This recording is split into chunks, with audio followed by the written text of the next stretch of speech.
kelompok 2 akan mempresentasikan mengenai Gojek dan Tokopedia yang diisukan akan melakukan merger. Namun sebelum itu, saya akan memperkenalkan anggota dari kelompok 2. Septia Elfriantika, Faras Berlian Islami, Edli Naufaldi Rahman, dan Dia Bidaya.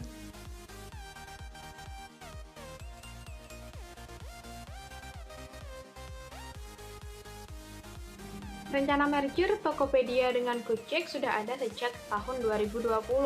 Tokopedia sendiri adalah rajanya marketplace di Indonesia yang menguasai pasar sebesar 32%, mengalahkan Shopee 29%. Gojek dan Tokopedia adalah brand asli Indonesia, tetapi jangan salah, di balik itu ada raksasa-raksasa asing yang memegang peranan begitu besar. Investor Tokopedia sendiri adalah SoftBank, Alibaba, Temasek, Google, Sequoia Capital, East Venture, Radian Pioneer Limited, dan juga Radian Trinity Limited.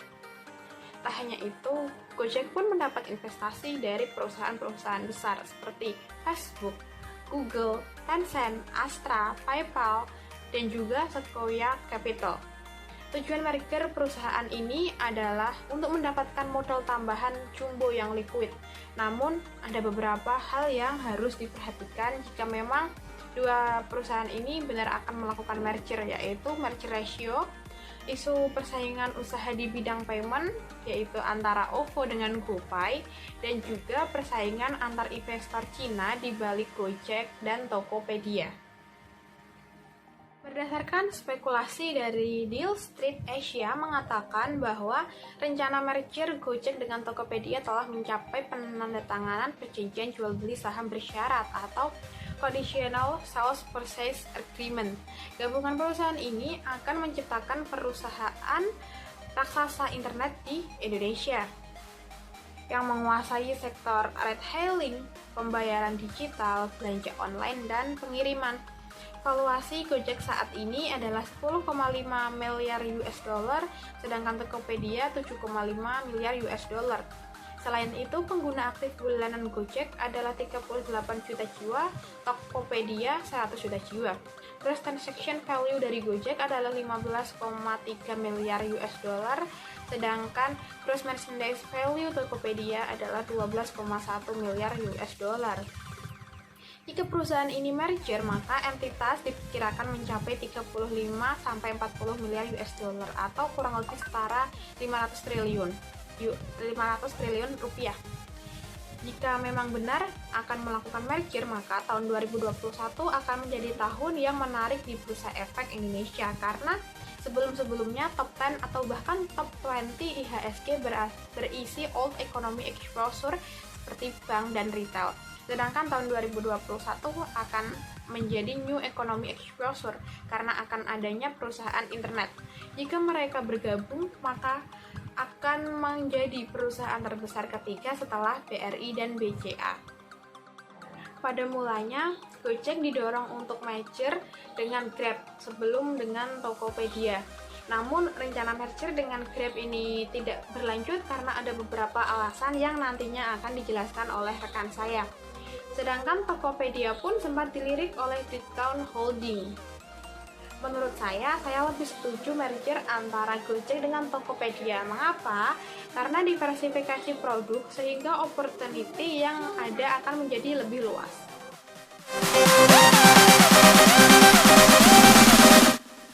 Isu merger Gojek dan Grab pertama kali terdengar pada bulan Februari 2020, di mana pada saat itu co-CEO Gojek, Andre Sulistyo, dan Presiden Grab, Ming Ma bertemu. Pada awalnya, pihak Gojek membantah isu merger tersebut terjadi. Namun pada Maret 2020, menurut sumber Financial Times, dikabarkan para pemegang saham yang dikatakan pemegang saham yang kuat sedang melobi SoftBank yang merupakan penyuntik dana terbesar bagi Grab untuk merealisasikan merger tersebut. Pada awalnya, CEO SoftBank, Masayoshi Son, membantah akan merger karena dia menganggap perusahaan yang memiliki keuangan yang kuat lah yang akan menguasai pasar. Seiring berjalannya waktu, CEO SoftBank berubah pikiran setelah menyadari bahwa Gojek merupakan perusahaan yang memiliki keuangan yang kuat dengan didukung oleh investor-investor yang meyakinkan seperti Tencent, Facebook, PayPal, dan lain-lain. Hal tersebut ditandai dengan Masayoshi Son merestui merger Gojek Grab pada September 2020. Dalam rencana merger ini, Grab juga menambahkan beberapa klausul sebagai persyaratan, seperti memberikan Anthony Tan selaku CEO Grab hak suara yang besar, hak veto atas keputusan dewan, dan kendali atas penghasilannya sendiri. Menanggapi klausul tersebut, beberapa investor merasa khawatir. Namun, Grab langsung mengeluarkan klarifikasi bahwa entitas merger Gojek Grab akan dijalankan sesuai dengan peraturan IPO. Jika merger tersebut terjadi, berdasarkan prediksi Tech in Asia, pendapatan Gojek Grab akan mencapai 16,5 miliar US dollar.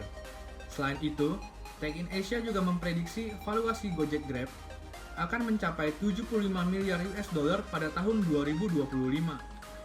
Jika merger tersebut terjadi, terdapat beberapa tantangan yang akan dihadapi. Yang pertama adalah potensi monopoli pasar.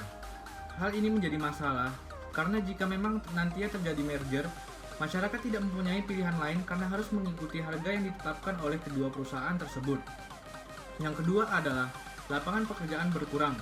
Hal ini menjadi masalah karena sebelumnya terdapat 2 lapangan kerja dan nantinya hanya akan menjadi 1. Dan yang terakhir adalah kepemilikan saham setelah merger. Dalam kepemilikan saham, pada Desember 2020, pihak Grab mengeluarkan pernyataan di mana Grab meminta CEO sekaligus pendirinya Anthony Tan menjadi CEO seumur hidup secara de facto dari hasil merger nantinya.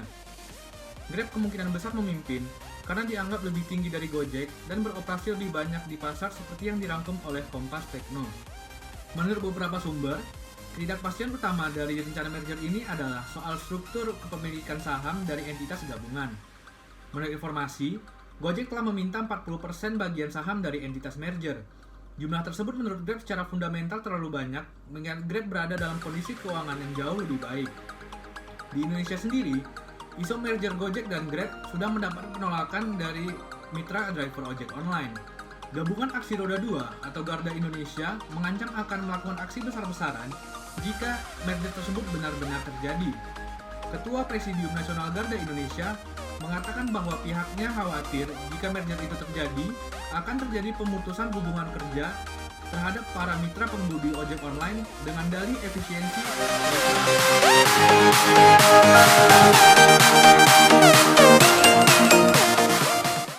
Seperti yang telah disinggung oleh rekan saya tadi, isu Tokopedia yang dikabarkan akan merger dengan perusahaan Bridgestone Holdings telah mencuat ke permukaan publik. Hal ini menjadi perbincangan halayak ramai karena seperti yang kita ketahui, Tokopedia merupakan perusahaan perdagangan elektronik atau sering disebut toko daring. Tokopedia didirikan sejak tahun 2009 dan telah bertransformasi menjadi sebuah unicorn yang berpengaruh tidak hanya di Indonesia tetapi juga di Asia Tenggara. Tokopedia saat ini menjadi salah satu marketplace yang sering dikunjungi oleh masyarakat Indonesia. Dengan adanya isu pada beberapa minggu ini, yakni Bridgestone Holdings, perusahaan investasi berbasis di Hong Kong yang didukung miliarder Richard Lee dan Peter Thiel, sedang mempertimbangkan potensi merger dengan Tokopedia. Adapun Richard Lee merupakan pendiri Pacific Century Group dan Peter Thiel adalah co-founder PayPal bersama Mark Levchin. Menurut beberapa sumber Bloomberg, dengan kesepakatan itu, Tokopedia bisa mencapai valuasi berkisar 8 miliar US dollar hingga 10 miliar US dollar atau setara dengan 112 triliun hingga 140 triliun rupiah. Sebelumnya, Temasek dan Google menjadi salah satu pemegang saham baru di Tokopedia. Namun tidak dijelaskan berapa besar suntikan dana yang diberikan Google dan Temasek. Bloomberg News melaporkan keduanya akan menyuntikkan dana sebesar 300 juta US dollar atau setara 4,2 triliun rupiah.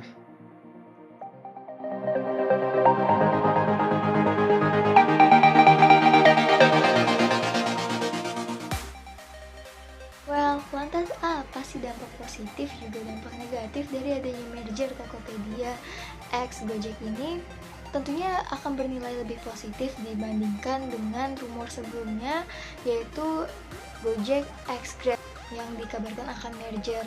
Nah, Kenapa lebih positif? Karena merger dari Tokopedia dan juga Gojek ini dinilai akan membantu meningkatkan pengembangan ekonomi Indonesia, khususnya di era digital seperti sekarang. Jadi, semisal merger antara Tokopedia dan juga Gojek ini terrealisasi, akan membuat kedua entitas ini bergerak sangat cepat. Keduanya dapat melakukan hal-hal yang mungkin saat ini masih terkendala oleh beberapa hal. Mereka juga dapat memperluas jangkauan dengan penawaran-penawaran yang lebih lengkap dan tidak terhambat oleh isu-isu ego ataupun prosedur dan lain hal teknis sebagainya, sehingga dapat lebih fokus nih untuk membangun perekonomian di Indonesia dengan pemberdayaan yang dibawa oleh institusi masing-masing. Jadi seperti yang pernah disinggung di awal, kan merger antara Tokopedia dan juga Gojek ini dinilai lebih positif dibanding rumor sebelumnya, yaitu merger antara Grab dan juga Gojek. Kenapa? Karena Grab dan Gojek ini berada pada layanan yang bisa dibilang sejenis, katakanlah transportasi. Sementara merger antara Tokopedia dan juga Gojek ini dari segi ekonomi sendiri dianggap lebih penting, lebih bermanfaat, juga lebih lengkap dari segi pelayanan. Bisa dibilang satu-satunya di dunia yang cakupan layanannya itu seluas itu gitu. Merger Tokopedia dan Gojek ini juga diharapkan dapat mendongkrak penjualan barang-barang dari dalam negeri dan meminimalisir keberadaan serta penjualan barang-barang impor, khususnya nih barang-barang yang sifatnya konsumtif, karena pasti yang sifatnya konsumtif itu kan sering dibeli atau sering dicari gitu kan. Lantas kenapa sih harus dikurangi? Karena keuntungan yang kita dapat tuh nggak seberapa daripada keuntungan kalau kita bisa memproduksi barang-barang dari dalam negeri sendiri. Nah, dari hal yang dijelasin tadi, diharapkan dengan adanya merger Tokopedia dan Gojek ini, nilai ekspansi Indonesia makin meninggi, sehingga produk-produk dalam negeri ini bisa kita salurkan ke luar negeri, kita distribusi ke luar negeri, khususnya di pasar Asia Tenggara. Tambahan sedikit nih tentang rencana Initial Public Offering atau IPO Tokopedia di dua negara menjadi poin tambahan sendiri bagi Tokopedia atau poin plus. Apalagi jika Initial Public Offering ini dilaksanakan setelah Tokopedia merger dengan Gojek. Nah, jadi tadi kita udah ngebahas tentang dampak positif dari merger Tokopedia juga Gojek. Lantas, apa sih dampak negatif dari merger kedua perusahaan tersebut? Dampak negatifnya, pemain baru di sektor ride-hailing dan juga e-commerce ini akan sulit masuk. Konglomerasi juga akan sulit diatur oleh negara karena penguasaan dari hulu ke hilir gitu misalnya. Menanggapi pendapat bahwa merger dari Tokopedia dan Gojek ini akan menimbulkan monopoli pasar, Direktur Eksekutif ICT Heru tadi mengatakan bahwa ia tidak sependapat karena menurutnya perusahaan ini dua-duanya ini berbeda. Yang satu lebih ke e-commerce dan satu lagi lebih pelayanan jasa di bidang transportasi. Pendapat yang sama juga diutarakan oleh ekonom senior Institute for Development of Economy and Finance, Afiliani, yang mengungkapkan bahwa isu terkait monopoli pasar ini yang menjadi perhatian oleh Komisi Pengawas Persaingan Usaha atau KPPU ini harus diselidiki lebih bijak lagi. Karena menurutnya sendiri, merger antara Tokopedia dan Gojek ini sendiri sudah berlandaskan undang-undang atau UU Persaingan Usaha, dan ia melihat bahwa tren kedepannya nih banyak juga perusahaan yang akan melakukan merger dan akuisisi.